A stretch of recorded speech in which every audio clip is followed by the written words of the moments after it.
Well, thank you so much, and I'll echo the thanks of so many of my colleagues who have been up here in thanking the Luce, the Terra Foundation, and the very hard work of Valerie and Donna, Isabella and Margaret in making this happen. I am thrilled to be here. I'm thrilled to be here also with two of my colleagues, Amy Johnson and Kristen Adame. We are Team Homer Reinterpretation, and we are essentially here to learn. So many of you all have been up here talking about fantastically and very sleekly produced, wonderful projects that have come to fruition, and you can show us these gorgeous finished products.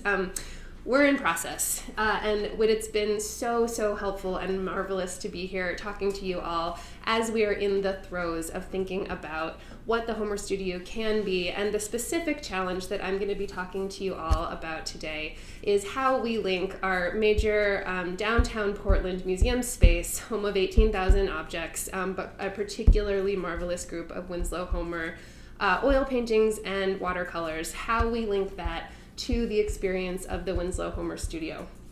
So I'm going to be laying out the challenges and the opportunities and some potential new directions that we are considering, but this is not a done deal by any means or by any stretch. So I welcome your thoughts. I have really learned a lot, as I said, already speaking with so many of you over the course of the last few days. You all may recognize some of yourselves here in this picture because we began the process of thinking about a new interpretation for the Winslow Homer Studio in October of 2018. Through the largesse of the Lunder Foundation, we developed what we called a Canon Rock session, where we were able to bring Winslow Homer experts, as well as so many of you from your various homes and studios, to the studio for a day with a marvelously open-ended mandate. And I spoke actually to colleagues before getting this all together, but thinking about what this could be, and really just a huge opportunity for us to talk to you all about what that space is now and what it could be. What we developed out of that is essentially a 3-phase reinterpretation project. So in 2020, we will be reopening the Homer Studio with a newly re-envisioned suite of didactic materials. In 2021, Phase 2 will include the installation of Homer's kitchen garden around the front portion of the museum, of the studio rather, and the debut of a website with Homer-related resources. In Phase 3, we're beginning to think through what a kind of contemporary artist response opportunity might be in the context of the Winslow Homer Studio. I will say I think the most useful thing that came out of our day of talking with and engaging with scholars at the studio in the context of Canon Rock was the distillation, I think, of like 3 pretty important goals that we decided to really distill moving forward. And I would say the first is that we heard almost universally was an interest in making Homer feel much more present in the space. We, at the moment, are trying to tell a very overarching story about this artist's entire life and career. And what we heard in a very profound way from our colleagues was to try and get him at a particular moment when he's in that space and make that space feel lived and present for those who are visiting. So that's a primary goal of this reinterpretation. The second one that came through loud and clear, both through Canon Rock and also through the beginning, us looking through our data that we've collected from visitors, is this interest in foregrounding the sense of place, as so many of you have talked about, and the profoundly beautiful atmosphere and environment that you are ensconced in when you come out to the Homer Studio in Prouts Neck. The third really important thing for us, and the one, this question that I'm really beginning to grapple with, is connecting the place and the experience of Homer with the works of art that he made while he's out there in a place where we cannot bring original works of art.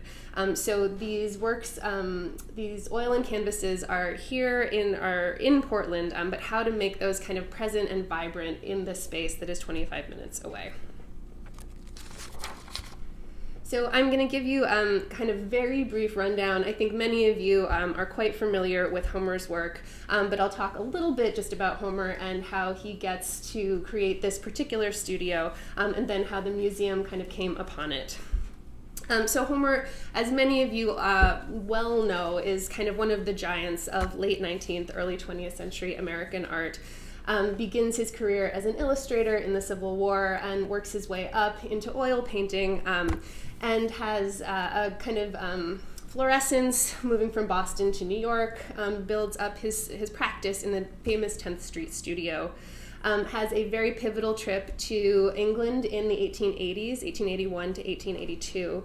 And when he comes back from that experience in color coats, being on the coast of England, I think finds a similar aesthetic and group of people in a small enclave outside of Portland here in Prouts Neck, Maine. It's a place that his family has begun visiting, and it's a place where his brother Charles buys a quite large house, the Ark, which when you come to visit us, you'll see is kind of just over there.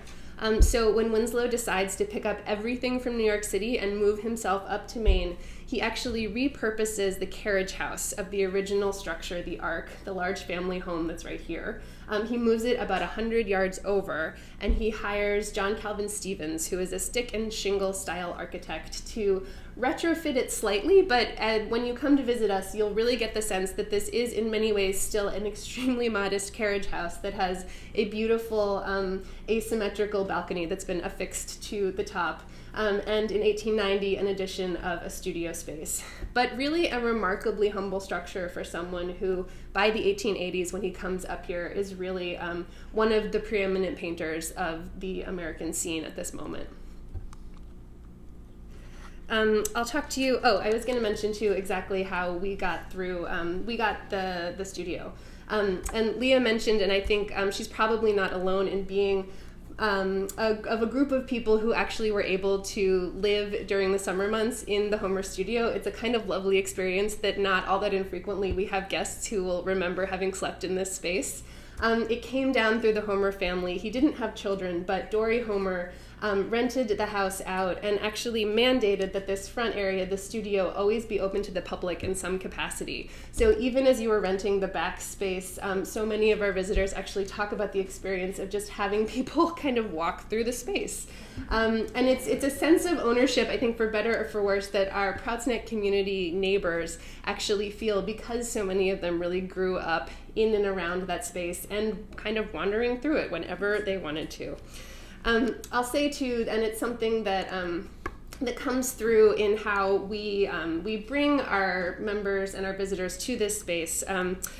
Prouts is an interesting community, and for those of you who have been to the studio, you know that it is physically cut off from the rest of Maine by an actual kind of barrier that goes up and down and does not allow outsiders in. It's a exclusive summer community, and in interesting ways, actually, Homer's family was part of making that what it was. They were big landholders there and sold off parcels to elite families, and so in interesting ways, they did actually build that space up. But it's a challenge and an opportunity, I think, for us in the museum, and it's a relationship that's continually evolving. But some of the I'm leaving that where it is. So what that means for us on a very practical level is that we are allowed to bring visitors out from May to October. We can bring them out 2 days out of every week. We can bring 2 tours on each of those days. We can bring a maximum of 12 visitors, which actually for the size of this space, those of you who've been there know it's in fact a very intimate space, so that is, it's kind of the right number, in fact, to have out there. We cannot have anybody parking. As I mentioned, there's an actual gate that restricts you from coming in. So they come out in what we call the Homer van. So our visitors meet us at the PMA. They go out on the van, they spend about an hour out there, and they come back. So it's about a 3-hour endeavor all told.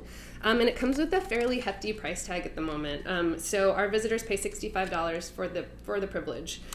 So it's something that we're thinking about a lot, that this is it's an accessibility question that we're certainly thinking through. So at the moment, the experience that you have happens entirely with a volunteer docent, and you go through essentially 2 major spaces. And I'm showing you here essentially what constituted Homer's living quarters. You can see how surprisingly modest they are. You can also see what were the bones of the carriage house. So this were the double doors where the carriages came in. Stevens has got this wonderful large arts and crafts style hearth in Inglenook. I'm showing you here some of the few original objects that we do have in the space. So you see things like Homer's daybed here, some wonderful mounted fish skins that I'm still waiting for time to do a project on because they're weird and wonderful.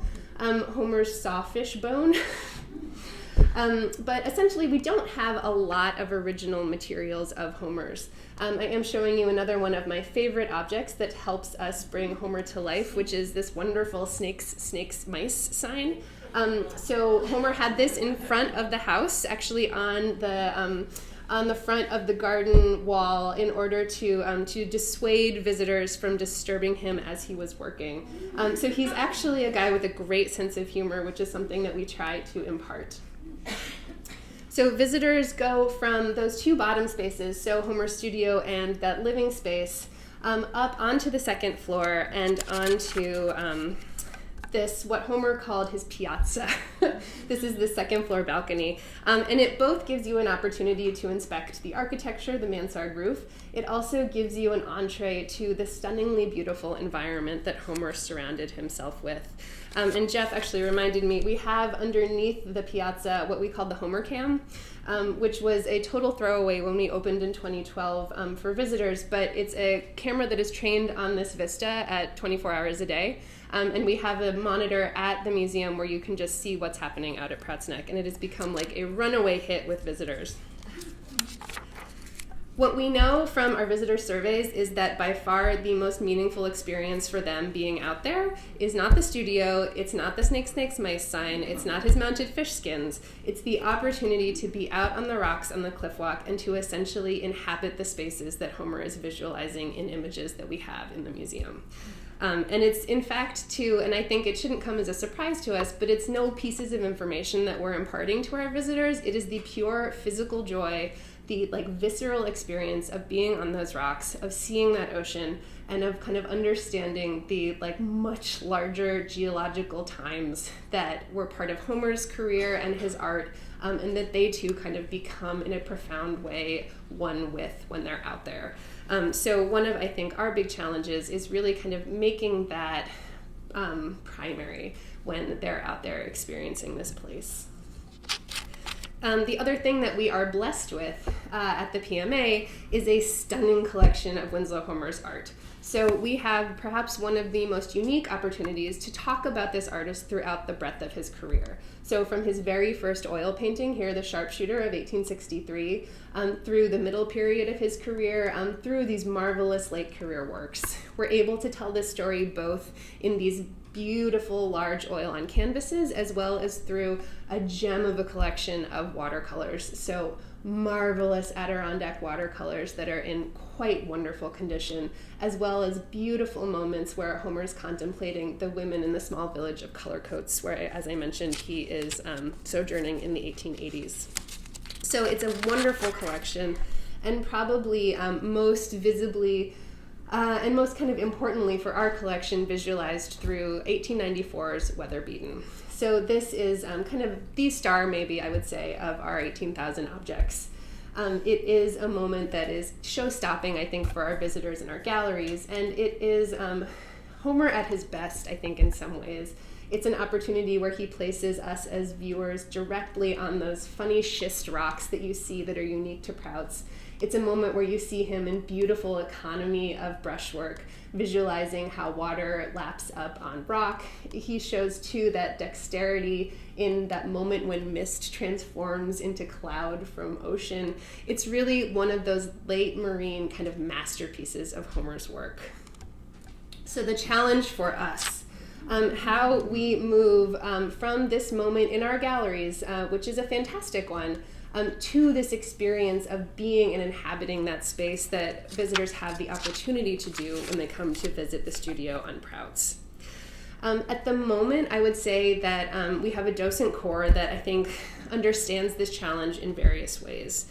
So we have some docents who will begin by bringing audience members on their tours up to Weather Beaten, but that's not across the board.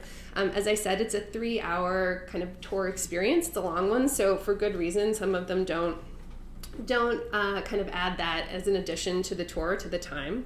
At the moment, too, we offer them as learning tools, a set of large-scale reproductions that they can use if they want to out of the studio, and some of them do and some of them don't.